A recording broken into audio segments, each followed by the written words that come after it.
you know what, a lot of their chances and goals were from us not coming back into our zone good enough, and we knew coming in that a team like this we're going to have to defend a lot. They're 3-4 lines that have good players and can score, so we knew we were going to have to play a good defensive game, but I don't think we came back and sorted out enough. So we're going to have to look at that and be ready for Minnesota. It was a solid first period. Did you think, Dylan? Yeah, it was. It was. You know what? They scored back-to-back there in the second, and then they scored back-to-back there in the third. And we just didn't get enough in the second offensively, and there was a lot of power plays for them, but we just didn't get it going offensively in the second, and we didn't have enough shots. I thought in the first, I don't know what the shots were, but they were close, and they had a lot of power plays. So, from then on, after those 2 goals against, we got to find a way to get in the ozone and grind them down a little bit. Kenny Smith's minutes are increasing right now, and you've sung his praises before. What's going into that for him right now? Simple game. He's not doing anything to cost us. He's impact with his size and physicality, and mixing it up. You saw him score again tonight. Goes to the net hard. He wins puck battles. So he has been a positive. Yeah. Can you tell Tyler's the type who relishes when fans boo him like they do here for? Yeah. You know what, I think this rivalry, we got asked a couple of days ago if it's still there. I think, with the fans, most definitely it's still there, and next year, year after, and the years following with the players they have and the players that we have, it's going to be an exciting rivalry again, and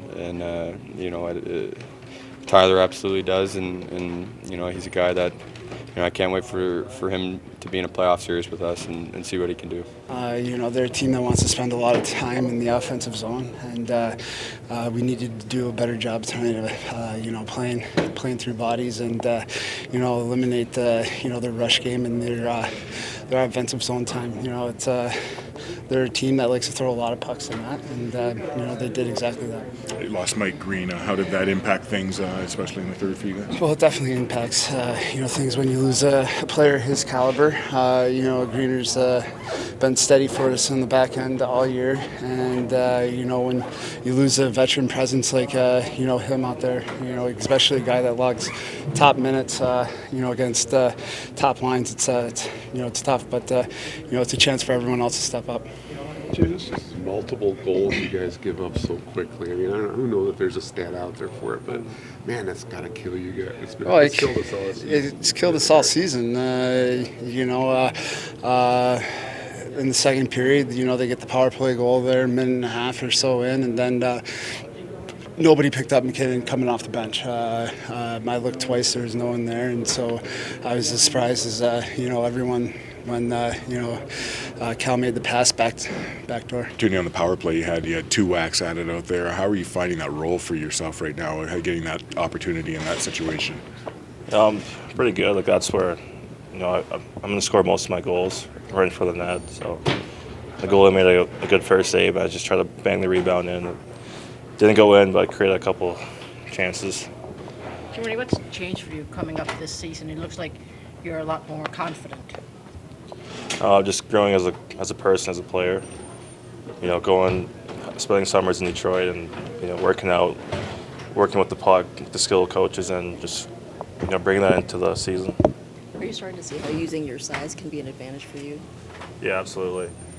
It's hard to create time and space out here, so when there's time that I can't use my body to make space, you can tell you got an extra second or 2 there.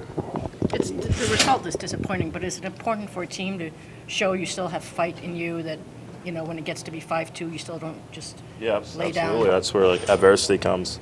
Late in the period there, when I scored that goal, we had some jump. Larkin was going, Fabry was going hard to the net, and I just stopped the net. So that's the adversity we need, and just carrying on for the future.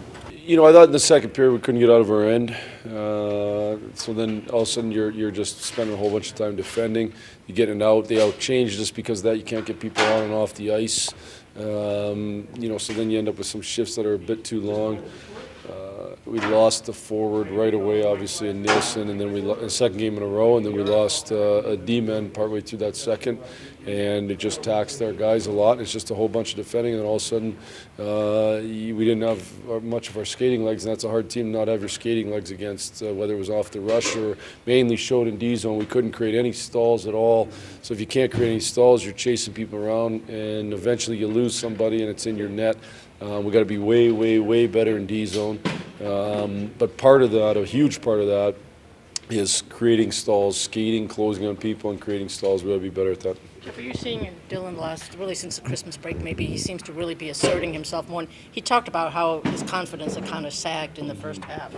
Yeah, I think he's played pretty well since the break. I think his skating-wise, he's been better than maybe he had at the end. When you start to lose confidence or the losses wear on you, it starts to hurt your energy a little bit. And we got to be real careful of that right now, to be honest with you. We got to find a way to have great energy here in our last game before the break, and then get ourselves rejuvenated coming back out of the break. So, I think Dylan's, he competes hard all the time.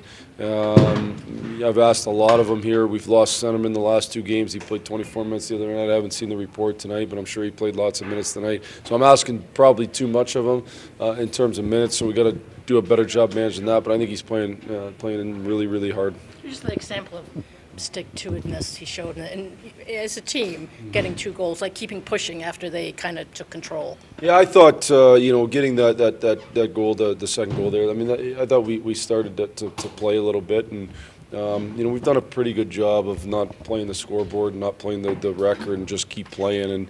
And certainly there's times where it crushes you a little bit, and we'll sag for a bit, but I think we're doing a way better job of continuing to grind through it. Despite the score, does it look like Howard's game is beginning to really round into shape the last 3? Howard was excellent tonight. I mean, he gave us a chance. I mean, we wouldn't have been in the game if he hadn't played as well as he had played. So he was excellent. He's been really good the last 3 games. He looks like he's on top of his game.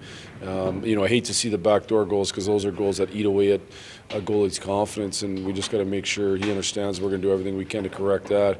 He's just got to keep stopping the ones he's supposed to stop and not cheat and hope on the back door. That's what happens sometimes. Got to get him rest tomorrow. I don't know if he'll skate or not. Got to get him some rest for sure, because there were some hard games. The Florida game was hard. This game was hard in terms of being in your crouch a lot.